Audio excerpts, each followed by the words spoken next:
কোটি কোটি টাকা আছে কিন্তু সুখ নাই, আবার অনেকে অল্পতেই খুশি। তো পরিবার পরিজন নিয়ে ছেলে সন্তান সবাইকে নিয়ে সুখে থাকাটা এটার কিছু নৈতিক দায়িত্ব স্বামী স্ত্রীর উপর থাকে। আমি ব্যবসা করি, আলহামদুলিল্লাহ পরিবার নিয়ে ভালো আছি, ছেলে সন্তান নিয়ে ভালো আছি, সবাইকে সময় দিই। আমার যে সন্তান সবাইকে আমি সময় দিই, আমার ওয়াইফকে সময় দিই।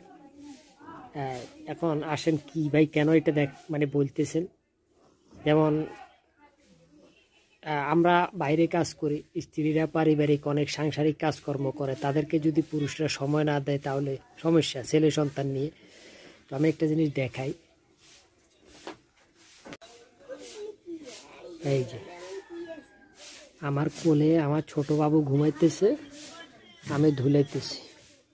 হ্যাঁ, বেগম সাহেব বাইরে কাজ করতেছে, তাকে একটু মানে সে তার কাজ করতেছে, যেহেতু এখন সন্তান নিয়ে পেরেশানি, সে হাঁটতেছে, এদিক সেদিক যায়।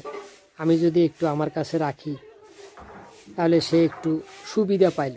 হ্যাঁ, এতে করে সেও খুশি, সন্তানটাও সেভ, আমার জন্য ভালো।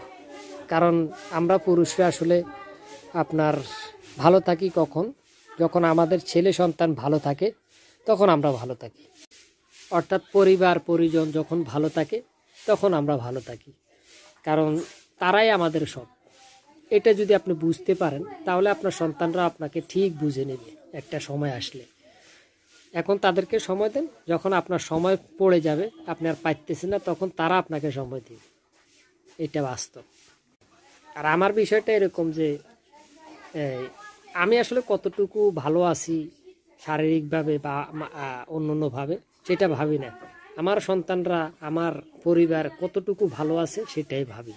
ওরা ভালো তো আমি ভালো, এটাই আমার শান্তি।